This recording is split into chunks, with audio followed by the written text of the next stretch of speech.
Hello, everyone, and welcome back to Minding My Mental Health. I am Tanitria Williams, and I will be your facilitator or host for today. And you know what I want you to do? I want you to hashtag live if you are watching us live. Let us know where you're watching from. And then hashtag replay if you're watching the replay. You'll know you're watching the replay because it won't have the word live at the top. I also want you to help me out with some social media reach. So if you will if you will tag your friends and share this broadcast, I'm actually going to do the same. Share it to groups that you belong to, share it to your story, share it to your page. Again, tag people that you know would be benefit from today's topic. And today we are talking about overcoming guilt and shame. I don't want to rush this topic today because I think it's so important. I want it to give its just time. But again, I'm going to take a moment to share this broadcast with a couple of groups myself. I'm going to share it to my story.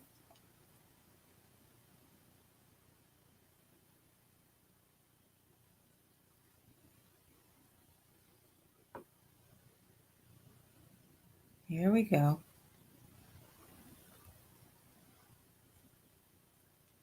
And I'm going to tag a couple people as well.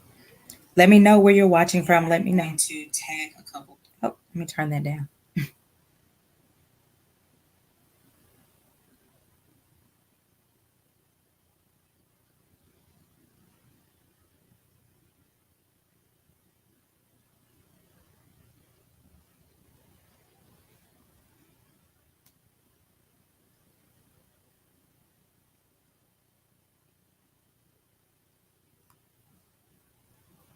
There we go. All right. So again, welcome, everybody. Today's topic, I think, is really, really powerful. It's really interesting when you have an idea of something that you want to talk about, or you feel like God has put something on your heart to talk about, and then you hear other people talking about it, and it's just confirmation that you're in the right vein. So yesterday, or was it yesterday? Today's Thursday. So yes, yesterday, the Bible study was about kind of overcoming condemnation, and then today my pastor got on live and she was talking about one thing, and it was also kind of in this same vein. And so I thought this must be something that God really wants people to get into their hearts and to really kind of overcome, because this is an important topic. And again, we're talking about overcoming guilt and shame. Again, if you're watching, hashtag live if you're watching me live, and let me know where you're watching from. If you're watching the replay, hashtag replay. Also, thank you for joining us, and tag your friends, tag your family, share it to your groups and all of that good stuff. So again, I'm really, really thinking that this broadcast is something that's really needed. It's something that we have probably all dealt with at some point in our life. But we're going to talk about healthy ways to deal with these things so that we can really truly live out our God-given purpose. One of the things for me, as I was thinking about this topic, I was thinking about how shame in particular will cause us to walk away or abandon our destiny. Shame will cause us to abandon our purpose. And we don't want to do that. We don't want to abandon our purpose. We don't want to do anything that will cause us to not live up to our full potential and to walk in everything that we were created to walk in, right? And so again, let's get into today's topic. So we're talking about guilt, or overcoming guilt and shame. Those are not the same thing. You often hear people use those terms together, guilt and shame. They are not the same. And so we're going to talk about how guilt is different from shame, and we're going to talk about how to overcome both of those emotions, right? So the definition of guilt is basically an emotion that comes when we feel like we have violated our own moral standards, or other people's standards or expectations. So guilt comes when we feel like we have violated our own standards, so we have violated someone else's standards. Guilt involves the knowledge of our wrongdoing, and it's a result of our action or our inaction, right? So if you stole the candy, someone caught you, you had feelings of guilt. That is, you recognize it was wrong to take something that did not belong to you. Then you had the feeling of guilt, which then led you to say, hey, I apologize. Here's the candy bag, right? And so guilt is something, again, that results from us violating our own moral standards or the expectations or standards of other people. That's where we have guilt. Shame, on the other hand, is the hurt that comes from thinking about how other people will see us, how we will appear to other people, and even how we appear to ourselves. I believe that guilt can kind of highlight when we've violated our own moral compass, which can cause us to feel uncomfortable. But the good thing about that discomfort can lead us to changing our behavior. Okay. So the discomfort from guilt can cause us to change our behavior for the positive. Again, going back to that example, if I steal candy, I'm going to sit there and I go, I'm not supposed to steal. I wouldn't want someone to steal from me. That discomfort of knowing something is not right and knowing that I did it will cause me to say, I don't want to do that again. That discomfort will push me to say, that's not who I want to be. And so we begin to change our behavior when we have that feeling of guilt. Hey, Venetia, how are you? I see people are joining us again. Hashtag, let me know where you're watching from. Hashtag live and let me know where you're watching from. Guilt, again, is based on our moral standard. That means that two people could do the same thing and one person may feel guilty about it and the other person may not feel guilty about it, right? That's why you can have people based on religious beliefs. Some people will say, I can't wear pants in church. And other people will walk in church with a beautiful pantsuit and have absolutely no guilt associated with that, right? Because it's based on your moral standard. That's where the guilt is based. So that means, again, that two people may do the same thing, but they're going to have different emotional responses. However, again, shame, we're differentiating guilt from shame.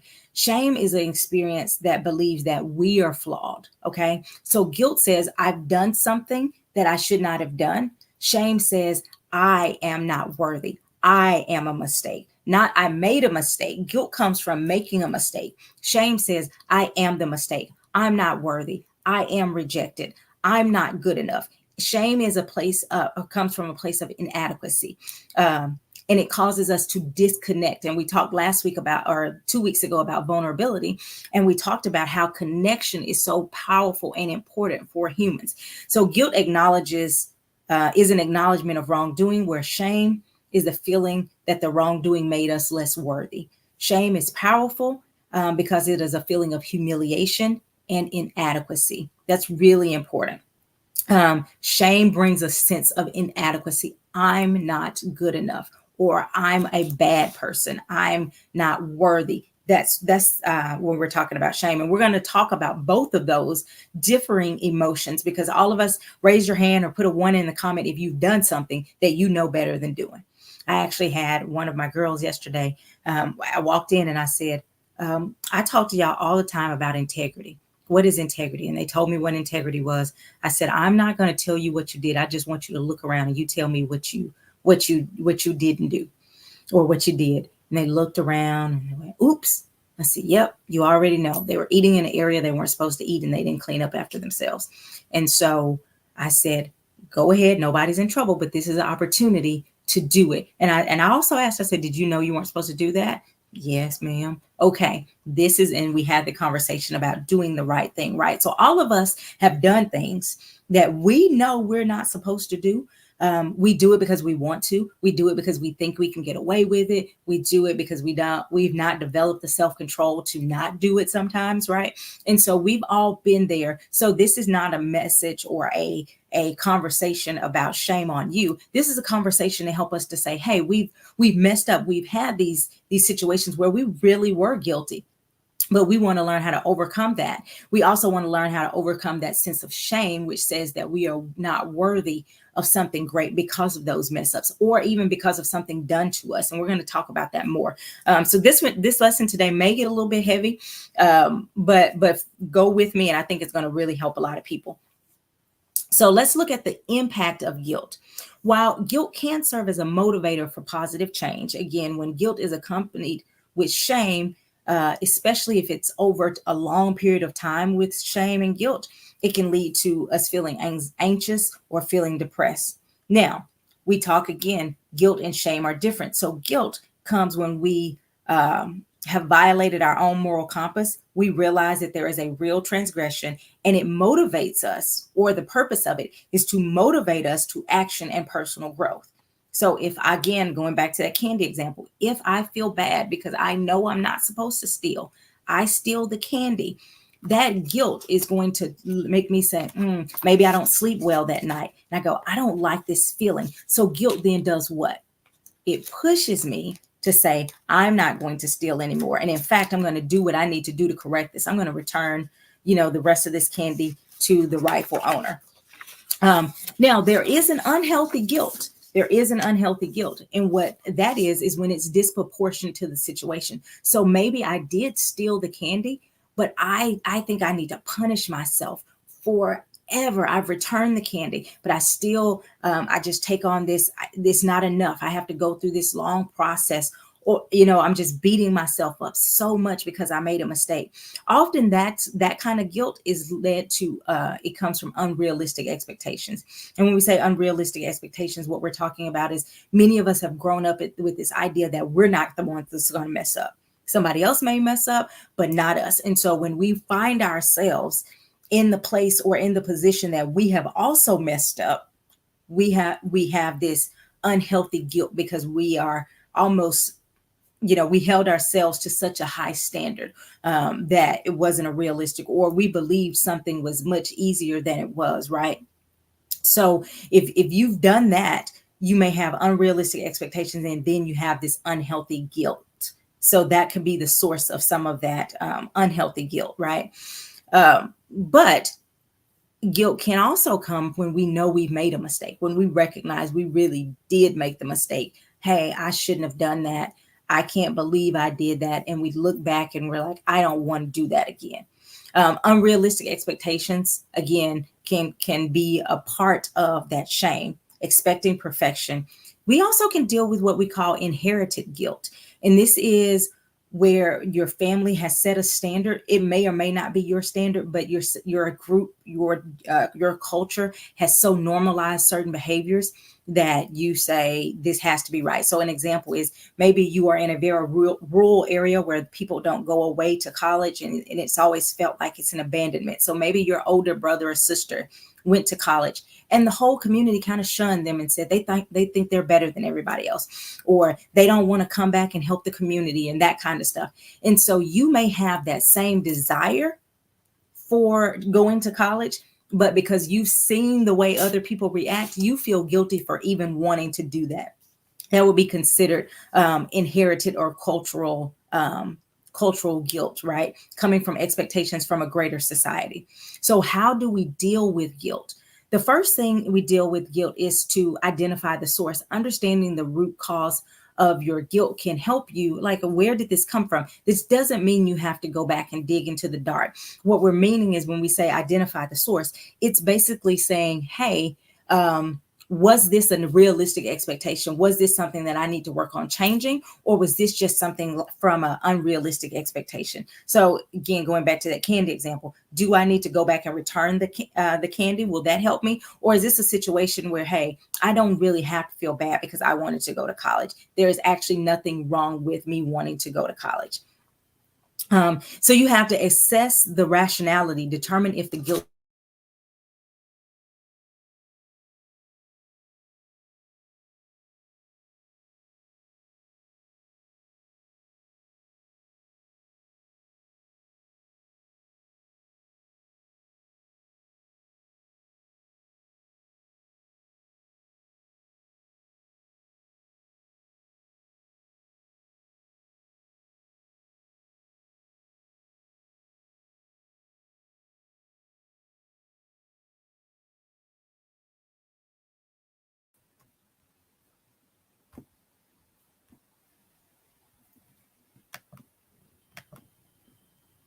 Okay, we're back. I apologize. Yeah, so let me know if you're still with me. I know I went out just for a moment. Let me know if you're still with me. We had a couple technical issues. Put in the comments if you're still here. Let me see if we need to do anything differently. I'm going to give it a minute for people to catch back up to make sure people are still here with me.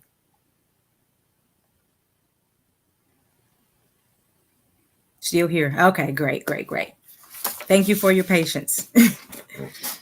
So we were going back into, you have to assess if if your thinking is rational, right? Again, sometimes we have guilt, and when we look back and we go, that really wasn't a big deal. That was somebody else's standard. It really wasn't my. Um, Going back to the example of pants in church, right? So there are some certain people that may say, you know what, I didn't really mind wearing pants in church, but other people had me feeling so guilty about that. But when I look back and I feel okay about doing that, right? And so you have to assess if it's something rational, if it came from your moral standard, or if it was a moral standard that was kind of placed upon you. Determine if it's justified, and if it's justified, if it's something you need to do differently.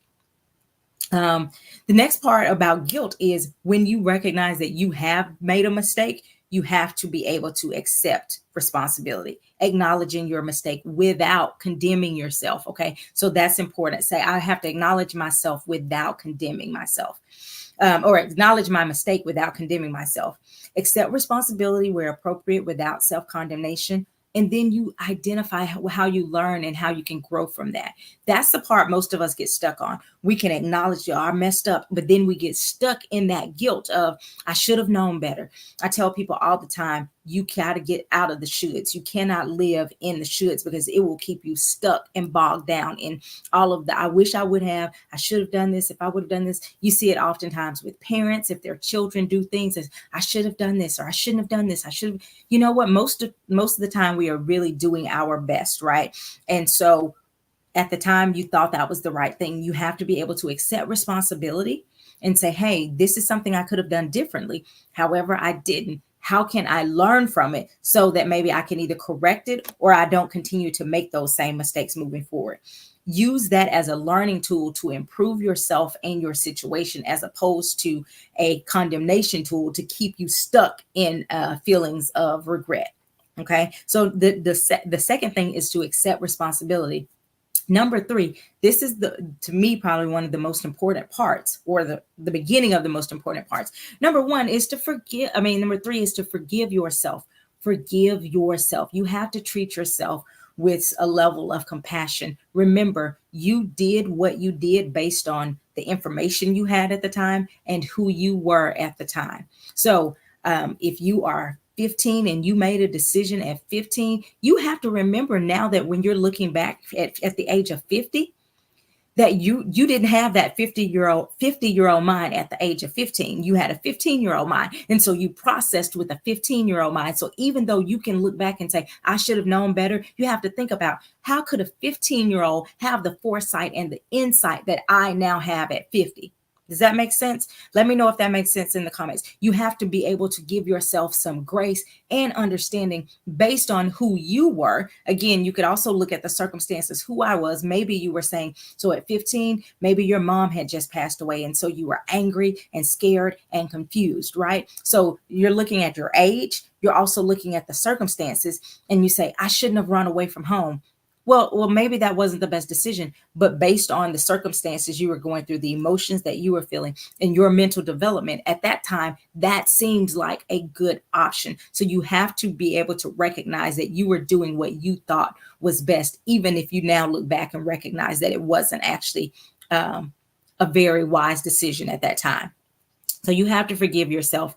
If you recognize that you made a mistake towards others, you need to try to fix that and make amends with them if possible, right? Meaning apologize, take responsibility, and seeing how you can restore that relationship if that's something that's healthy for the two of you to do. So again, if you did something to someone, you may need to apologize to that person, or you may need to say, hey, I'm sorry. Here is the money back. Here is I broke this thing. Here is the replacement, right? So you can try to fix those things and try to make amends when you can. Now, here's the next part. The fourth thing you need to do is to overcome your negative thinking with what we call cognitive restructuring. Now, that's just fancy words, way of saying changing your thinking, right? So cognitive restructuring is simply changing your thinking. You need to challenge your negative thoughts, right? Replace those guilt-induced thoughts with rational, compassionate thoughts. For example, yes, I made a mistake at 15, but I was 15 and I was doing the best I could. Thankfully, I've learned now, and I don't have to continue to make those same types of mistakes. You can write out affirmations. You guys know I have a group called Celebrating You, and every morning I give an affirmation, right? Why? Because we want to set the tone for our day, set the tone for our mindset. So you can even write out positive affirmations about yourself.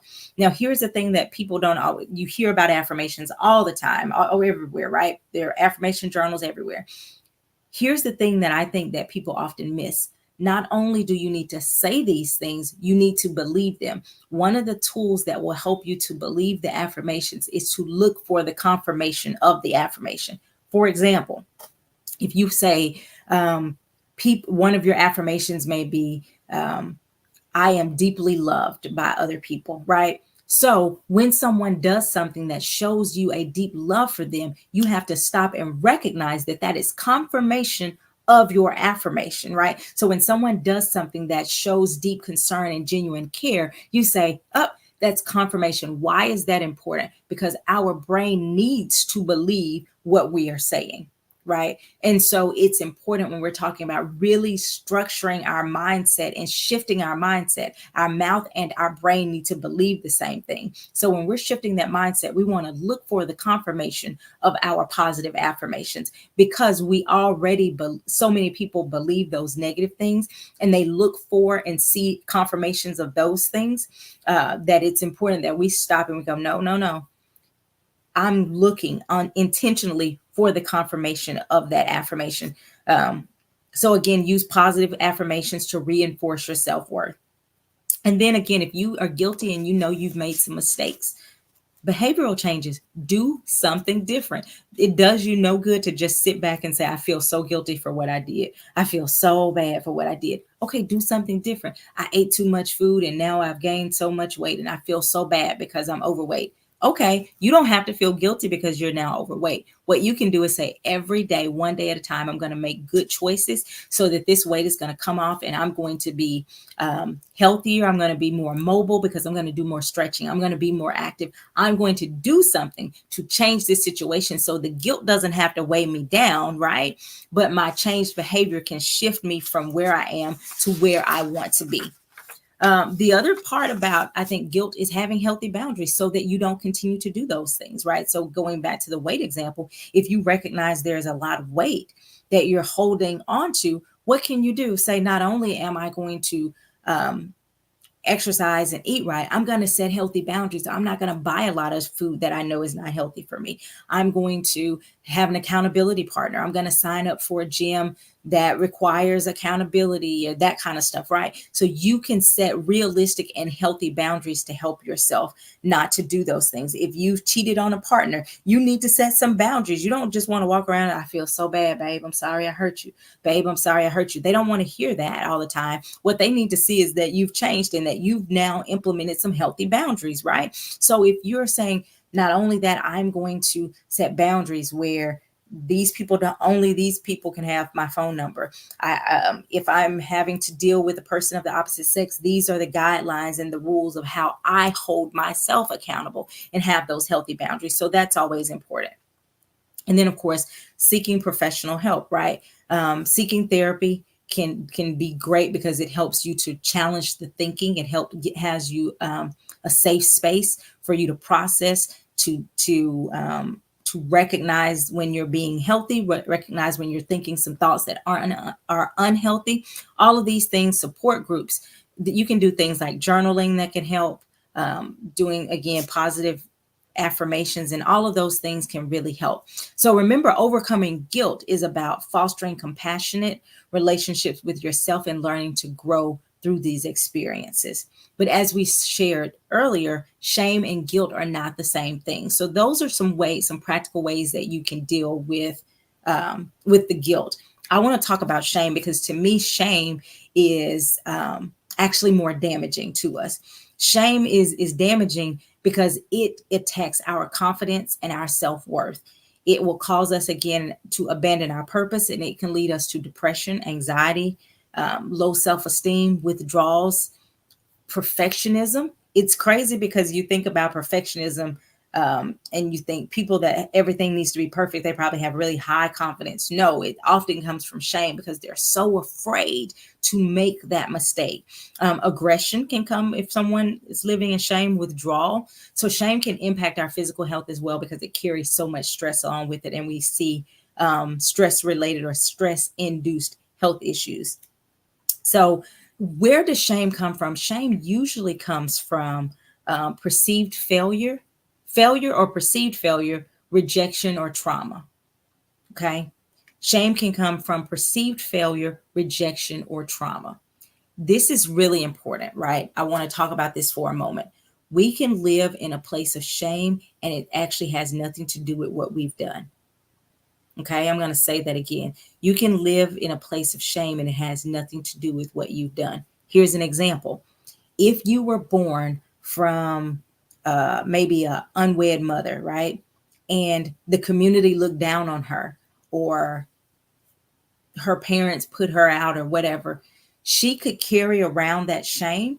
And you pick up that shame from your mom. You pick up that shame that I wasn't supposed to be here, or you feel like you ruined your mom's life because you were born. You didn't do anything wrong, right? You were just here, but you've internalized some of the things that maybe your mom carried. You internalized some of that. I messed up her life, or I'm the reason she didn't get to go to college. I'm the reason for these things, right? Or maybe you were born and you were a product of adultery.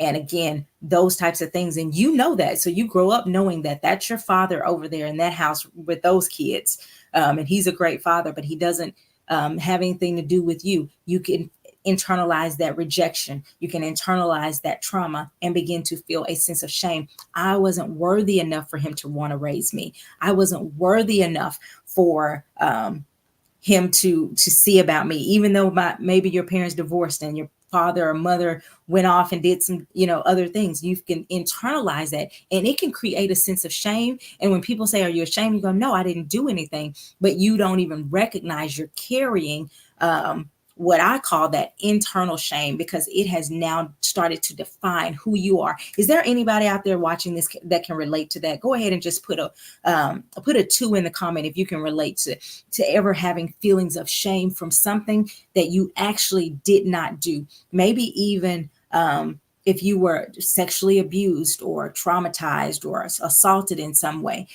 Our society, unfortunately, has a really bad habit of putting the victim as the perpetrator, right? Meaning, if a woman was abused, they'll say, well, you shouldn't have worn that. Or putting on a little child. Why were you around him with no t-shirt on? Well, I was 3. Who was thinking about anything? Nobody should have touched a child when they're 3 or 4 or 5 or 6, or a child, period, right? And so you start to internalize these things, and it really wasn't on you. It was someone else. Their trauma, their drama was put onto you. One of the things we actually learned when I was in Freedom School, we were learning how that type of trauma can actually pass through the womb. Now, I know that's real deep, and I'm not trying to get that deep today on today's topic. But we can pass trauma down through the womb, which means if you are pregnant with a child, and you have a sense of embarrassment because of that pregnancy, or something else, maybe it was for whatever reason, that child can actually feel that in the womb, and they can carry some of that. And again, I'm not trying to get real deep, but think about how powerful that can be. So you come out in the world and there's already this sense of feeling that you're not worthy, and you've never done anything to actually warrant, I guess you could say, that guilt or that shame. So shame is really powerful. It's really tricky, and we have to be able to deal with it and address it. Okay. So again, we said personal experiences such as failure or perceived failure, rejection, or trauma. Why would I say perceived failure? Sometimes we think things are failure. In reality, they are not failure at all. They are perceived. I've worked with a young lady, and she was going down a career path that didn't work out the way she wanted it to work out due to all these different circumstances. But what it did was lead her to the path that actually was more in line with what she wanted out of her life. Now, she beat herself up so much because she felt like this is what I said I was going to do. And because I said it, it feels like failure, right? And so once we started unraveling and she realized that's not even the path I wanted to travel, once she got on the path, she started off thinking that's what she wanted to do. But once she actually got onto that path, she realized that that wasn't the path for her. And then when it didn't work out for her to continue on that path, she felt a sense of shame, like she had failed. But in reality, when we were able to unravel some of that thinking and get to a healthier place, she was able to realize that what was perceived as failure actually set her up to be on the right career path that was beneficial, that was purposeful for her. So sometimes what you're looking at as a failure is actually a setup. I don't know how many times now I look back at my life and I said, I thought that felt so much like failure. But when I look back now, I see how it was all working for my good. Anybody else ever had a situation that felt like failure or felt like it was going against you, but then when time passed, you look back and you saw that it was actually working for your good? I'm getting a little excited when I talk about that, because that is the beauty of understanding that we don't want to let shame rob us and keep us stuck. Because if we keep moving, one day we can look back and go, wait a minute, baby, that thing was working for my good. Wait a minute. What I thought, the Bible speaks about what the enemy meant for evil, right? What the enemy meant for evil, or what people tried to use for evil. My goodness, it was actually working for my good. So again, we have to look at those failures. And sometimes we look and we say, failure. Is it a failure, or did we just make a mistake and we can learn from it? Because if you're learning and you're growing, we're just going to see that as an experience and not a failure, right? So perceived failure, rejection. Maybe you did have a parent who really did reject you, really did walk away. Maybe you did have a husband that said he didn't want you. He told you you weren't good enough, or a wife who said you weren't good enough. Maybe these things that were real, right? They happen. Sexual assault, even trauma from a natural disaster can even lead to feelings of shame. Like, why did we live in the trailer, and we should have lived in a house, and those things. And maybe the tornado wouldn't have ruined our life that way if we had been in a more sturdy house. All kinds of things.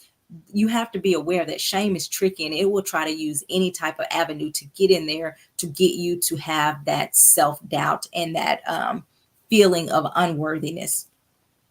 Again, much like guilt, it can come from societal or social expectations and norms, right? So we live in a social media age where everything is posted on social media. So you can look on Instagram and you see the most beautiful women with the baddest shapes. Some of them have had surgery. Some of them have not had surgery. Some of them are, just their natural body is shaped up just the way you want your body to be shaped. And you can look at yourself and go, oh, if I had their figure, or if I had this, and we can start to feel this sense of shame, like we're not good enough because we don't look like that. We look at someone else who is your same age and they're traveling all the time. And you go, well, I can't afford to do that. And it feels like you're not good enough. You're not worthy enough. And you start going back to the shoulds. If I had done this, I should have done this. I should have gone to college. I should have married this person. I shouldn't have married this person. And we start going into those things. We can gather a sense of shame because we don't celebrate where we are.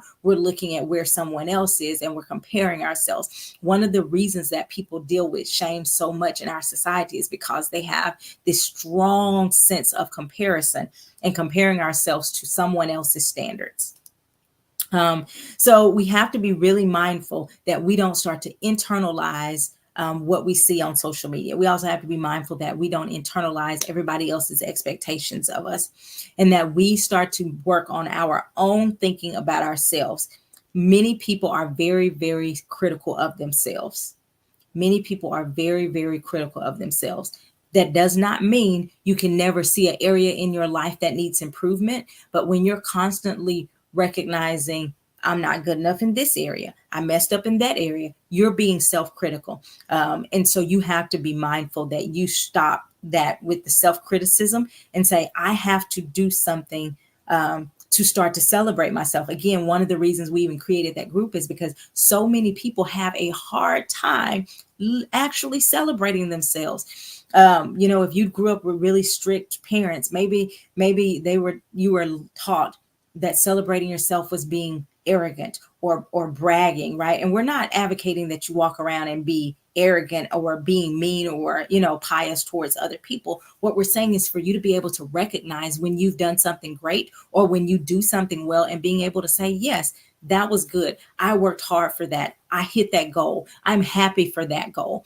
If you've been working out and you said, I want to get into this outfit, or if you've been eating right and you see the changes in your body, it's okay for you to say, yes, I'm proud of myself because I worked hard, I got up every morning, or I went to the gym late, or I did these things, I was disciplined in my eating, and now I see the result of that. It's okay for you to celebrate. If you work hard on your craft and you get a promotion, it's okay for you to stop and say, hey, I worked hard for this. Thank you for this promotion, but I earned this promotion, right? And so you want to be able to not be really critical of yourself, understanding that shame comes in a cycle. So the cycle of shame is there's a triggering event, and then there is the negative self evaluation of that event. So that event could literally be anything. But then you start to evaluate yourself in a negative way as a result of that triggering event. And then you have an emotional response. How does shame show up? Shame shows up when we are afraid to try things because we're ashamed that if we try it and we're not great at it, people are going to reject us. Shame can show up from us not walking in purpose, again, not doing, afraid to try new things. Shame can also operate through us acting out and being really critical of other people, right? So we're nitpicking everybody else's stuff because we're so afraid that someone's going to see our stuff that we can't even celebrate and be happy for other people because we're so guarded in that sense of, I don't want to be exposed. Shame can also show with us just being a different person, not being authentic with the way we show up in the world, because there again goes to that fear of rejection. So if I show up as my authentic self, and we talked about this, I think 2 weeks ago with vulnerability, if I show up as my authentic self, what if they don't like me? And so we will alter who we are. Maybe you're a goofy person. I'm a pretty goofy person. Like I can be serious. Right, I can have those serious moments, but the core, I'm pretty silly, pretty goofy. It is really nothing for one of my family members to walk in on me having a full dance concert in the kitchen or in the bedroom or whatever, right? So I don't take myself very seriously. But if I have shame about that part of me, I may try to hide that. And so people never get to see that part of me. They never get to see, oh, that girl's silly. That in fact, when people used to tell me I was goofy, I used to get really offended by that. Because I always associated goofy with not being very intelligent. And so I stood back and now I went, no, that's pretty much me. I'm kind of goofy. But now I embrace, right? You have to learn to embrace those parts of you. So if you have negative self-evaluation, you're going to respond and you're going to try to cover up who you really are. And then guess what? You're going to attract the wrong people. If you show up as person A, but you're actually person B, you're going to attract people that really like person A. And then you're going to feel more rejection because every time you show a little glimpse of the real you, it's going to feel like it doesn't fit with this group. Okay. And when it doesn't fit with that group, you're going to go, oh, I have to hide. Where reality, if you would have shown up as the person you really were, you would attract the people that were supposed to be drawn to the authentic you. And then they would embrace that you, and you would have that sense of rejection. But because we're hiding, and then every time a little glimpse of our real selves come out, is this helping y'all? Let me know in the comments if this is helping. If you have comments or questions, let me know in the comments. Every time little glimpses of the real you comes out, people, they're not really sure how to operate with that you because it's so different from the you that you presented. Not even that it's something wrong with that, the real you. It's just so different from the you that you presented, right? That they don't know how to respond. And so you then hide. And then what does that do? It feeds back into the cycle of, see, I knew I wasn't good enough because I started to show them the real me and they looked at me crazy. I started to show them the real me and they couldn't handle it. Well, show up as the real you every single day, every time. And then the right people will be drawn to you, right? Now, that doesn't mean there's not a public and a private us, right? So there are things that you will do in your house that you wouldn't do at work. We're not talking about being authentic of as like I'm not going to comb my hair when I go to work. That's just not being socially appropriate, right? That's not being authentic. That's being socially inappropriate. We're talking about, yes, there's a professional self where I may do things differently professionally because you want to have a sense of professionalism. You can still be authentic in that professionalism, right? It's not being two different people. It's just being maybe a more aware or more astute, more something's polished, maybe more for that professional self. But you should still and always be your original self and who you really are. So you don't want to have that emotional response. In order to break the cycle, you have to stop at the self-evaluation phase. You can't stop the triggers all the time. Triggers are going to happen every day, right? You can't always stop those triggers, but what you can do to break the cycle is to stop it at the negative self-evaluation phase. And in order to do that, it takes self-awareness. Put self-awareness in the comments. What does self-awareness mean? We recognize and acknowledge our feelings of shame. I don't feel good enough to do this. I don't feel good enough. We just finished up the wholeness path, the first cohort of the wholeness path. And what we learned was a lot of times people think that their situation disqualifies them from being good enough to be in a healthy relationship, right? They're like, well, I got these 3 kids, or, I've been divorced, or, I did this and blah, blah, blah. And I'm a little bit ashamed of that. But once we can own, hey, that's how I'm feeling. That's how I was feeling.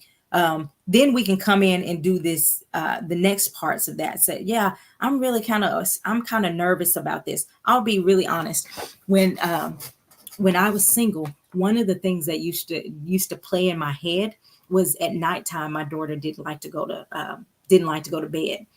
And I would always say, who's going to want to deal with a little kid every night that doesn't want to go to bed? That was one of the little thoughts that would pop in my mind. So when I was thinking about being in a healthy relationship, I'd always think about who's really going to want to deal with this. I don't even want to deal with this. I just want her to go to bed. But almost every night we'd have this bedtime battle, right? And that was the thought. But I had to first be self-aware enough to recognize, oh, you're disqualifying yourself because of a fear that someone's going to be annoyed or angered by her behavior. You have to deal with that thought, right? So once I was able to identify and be self-aware enough to identify that thought, then I had to do what? Number 2. So first you have to have self-awareness. Number 2, you have to have self-compassion. Self-awareness, and then you have to have self-compassion. Self-compassion says you treat yourself with kindness and understanding. And I thought, if I were talking to someone else, I would explain to them there are plenty of people with small children who get in healthy relationships and their partners are very loving and understanding to those kids, even at bedtime when those kids are, being kids, right? And so once I started to give myself compassion and understanding that I would give other people, some of that fear started to subside, right?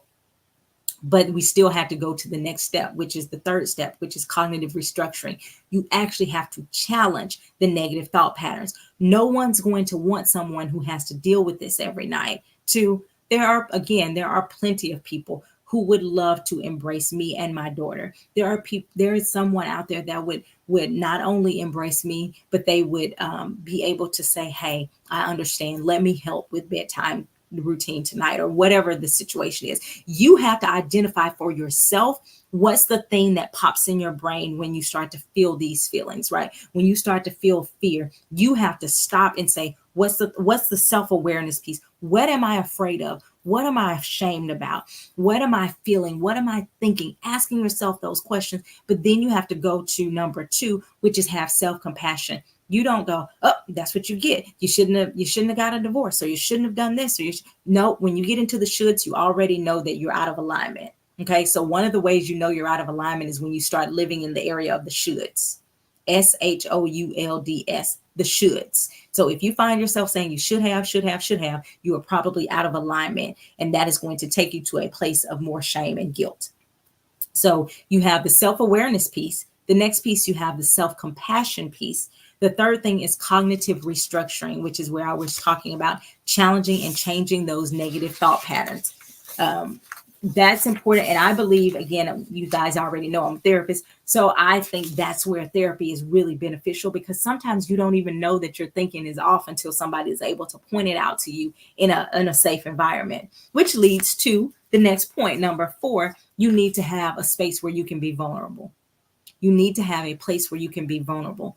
Open up to trusted and safe. I always use the word safe because it's important that vulnerability isn't healthy if it isn't in a safe place. Vulnerable, open up to trusted friends, family, therapists. This is why vulnerability in a safe place reinforces your worth of self-love, because when you open up and you're vulnerable with someone and they are mindful of your heart and they protect your heart and they treat you with love and respect, even as you are being vulnerable, there is a powerful connection. There is a powerful breakthrough. It is one of the most amazing experiences you will have as a human, when you are able to truly be vulnerable and show yourself emotionally raw and vulnerable. And someone says, I see you and I still love you. I see you and I still want to be there for you. I see you and I still see the greatness on the inside of you. I see that mistake and I'm not rejecting you. You're not running me off because you showed me something that wasn't as pretty as you thought you wanted it to be. That is a powerful connection. And so when you have that safe place because of your vulnerability, guess what? Amazing things start to happen and shame starts to fall off. That is why, as a believer, it is so important that you can go to God from that vulnerable space and say, God, I absolutely know that you are a safe place. And so most of the time, what we try to do is hide our mistakes from God as if he didn't already know. And we try to, well, I'm going to just fast. I'm just going to pray. I'm just going to do these things, right? But what happens if you go, God, I messed up and I'm so embarrassed because of these things, and allow him to let that vulnerability be your place of transformation. So again, you want to open up to trusted friends, family, therapists, God, in that safe space, and then be reinforced of your worth in that safety of vulnerability. Vulnerability is very powerful. The next thing, so after you had these vulnerable moments, next you want to build your resilience. How do you do that? You change the way you talk about yourself. You restructure the way you see yourself through positive self-talk. You change the way, again, we go back to those positive affirmations. You're saying these things about who you are, about who you were created to be. You look for the confirmation of those affirmations. You stay present and you practice being able to just look at your accomplishments and celebrate those things, but also being able to recognize that your worth comes from God and not your behavior. That's important. Recognizing that your worth comes from God and not your behavior. Even if you did mess up, which goes back to the guilt part, even if you did mess up, you are still worthy, right? Because of who you are and not because of what you did or didn't do. So you want to create that resilience through your positive self-talk and cognitive restructuring.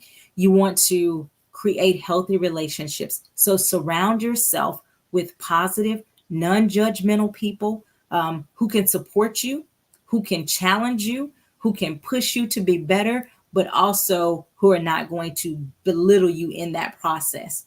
I had on last week, we had Coach Vaughn, and we were talking about Coach Vaughn inspiring and teaching other people how you can inspire your children without, beating them up, motivate your kids, right? That's important, that you have someone who can say, yeah, I saw the mistake that was made, but I'm still going to walk you through how to get better. And I'm going to build you up at the same time. So healthy relationships, you want to surround yourself. Some people don't have a good support system. I hear people and I go, oh my gosh, you need to rely on your support system more. And as they are talking, I realize they don't have a good support system. So if you are an adult, creating a support system sometimes overwhelming, because you say, where do I start? As a kid, we kind of develop our friendships through school. When you go to college, you're in the dorm, you're surrounded. When you're an adult, sometimes that can be really isolating. So if you move to a new place, or if your family is in a healthy space, you go, I don't know how to create a healthy support system for myself. I want you to be intentional about it, first of all, right? you want to be intentional about creating a healthy support system. Being intentional looks like going places where people are operating from a healthy space. That may be getting involved in organizations and actually getting to know people. That may mean taking off some of those guarded layers to talk to people and get to know your neighbors and getting to know your child's teacher and all of those things, right? Why? Because as you are building those relationships, you begin to be able to know, oh, this person is safe, this person's not safe. Then you can start to create your support system with the people that you recognize are safe because they are also or have also done important work to be whole and healed. I hope that makes sense. Like, guys, let me know if that makes sense in the comments about building your support system. And the last thing, of course, is seeking help, right? So go to therapy if you're dealing with shame or guilt, condemnation, whatever words you want to use. There you can go and talk to someone who can call out some of those irrational thoughts. What kind of irrational thoughts? If you were abused by somebody and you keep playing in your mind, I should have known better. I should have said this. I should have done this. You need to hear somebody say, how would you know that at 6? How would you know that you could do something differently? Or maybe even they told you that you were protecting them. So again, at your age, based on your age, maybe you thought that was the right thing to do, was to protect your uncle or your cousin or your brother or your whoever it was, right? And so we have to be really, really mindful that we can get in a safe place where people can call out those irrational thoughts because we've thought those thoughts so long they seem rational to us. And even though maybe it was rational for a 5-year-old to think that way, because we've had it with us at 55, it still seems rational because that's the way you've always processed it. But having a professional or a different person that can help you to recognize, hey, that isn't actually a healthy or a rational way of looking at that. These are some things, and again, I think shame is one of those things from really from the enemy, and it's sent to cause us to not show up and be everything that we were created to be. It was sent to cause us to hide and to not be our authentic self and to walk in our callings. But the great news is that it can be overcome. Shame does not have to be your identity. If you recognize shame operating in your life, it's time. Ready to change. I'm ready to do something different. I can remember feeling a sense of shame and guilt after my divorce. It was just this idea, and I was living in the shoulds. I should have known better than this. I shouldn't have done this. I should have done this. I should have said this. And there was all of the shoulds. Again, remember, when you start living in the area of shoulds, it's a pretty clear indication you're out of alignment. And then also, based on, we talk about those societal or certain kind of norms and expectations. I was a believer and I was a minister and working with the children in church. And I went, oh my gosh. And I was a counselor even at that time. And so I went, as a counselor, I should have done better with the communication. As a believer, as a Christian, I should have done this or I shouldn't have done this. As a this person, we're not supposed to get divorced. Like all of these things were going through my head, which had this sense of shame, which had this sense of guilt, just kind of weighing heavy on me, right? Until I began to walk through this process of recognizing the self-awareness, recognizing what those thoughts of shame were, recognizing that I needed to have some self-compassion. I needed to challenge my thinking, and I needed to have some vulnerable spaces where I could just put it all out there and still be loved and still be accepted and still be considered worthy. And once I began to do that, that's where the resilience started to be built, right? That's where I started really, really digging deeper into healthier relationships, even getting professional help myself. I am a therapist, but I even said, let me go through therapy. Why? Because I wanted to walk that process out so that not only could I talk about it, I wanted to live that life. And so that's why it's so important that we deal with anything that's coming for us about the shame, the guilt. So again, let me know if this helped you guys. That's all I have. I do want to go over the announcements, and which kind of one of the first announcement actually goes right into this. I'm having a second cohort for the Wholeness Path. Woo woo. Let me just tell y'all, listen, stick with me. The women in the Wholeness Path were amazing. And not just that they were amazing at the beginning, they were amazing at the end, but they put in the work to absolutely strip off layers of shame, to absolutely strip off layers of guilt and fear that was holding them back. And many of those women really are now just thriving. There were people that were afraid to date. They're in actual relationships. There were people who were so enthralled with the idea of wanting to be in a relationship, they were settling for much less. And these people are now confident enough to walk away and say, no, that's not what I want. And so I have Kimberly said, woo child, and it is work, right? The wholeness path is work, but you're going to get a lot of benefits from it. So if you want to get more information about the wholeness path, it is a 6-month program. Yes, 6 months. It is a 6-month program designed to help women to overcome their own fears, their own past trauma, to walk in the healing and go through that process so that they can prepare their hearts for beautiful work. Kimberly, I appreciate you. Kimberly is a graduate of the wholeness path. Woo, woo, go Kimberly. So again, I appreciate you for shouting us out. There's some people on here that I already know you're on here. You know you need to be in the wholeness path. Don't wait around. Don't procrastinate. Go ahead and reach out. I will send you the link. If you go to my page, you'll also see the link probably posted somewhere pretty quickly. And so it's really very very helpful. I think that you can really grow and learn if you are ready to sign up for the wholeness path. Again, it's a 6-month program for women who are ready to prepare their hearts for beautiful love. I'm so proud of these women. Every time I hear stories at the end, we had like 2 or 3 women break out and it's like, oh yeah, and I'm in a relationship and this is the person. And they were talking about their journey. And I'm just, again, so proud of them. So let me know if you are interested in being in the wholeness path. I will send you the link so that you can register. We're just really excited. All needing some therapy or something, reach out. If you need coaching or therapy, reach out to me. You can reach me at my email address, which is tenetria@gmail.com, tenethrea@gmail.com. You can also give me a call.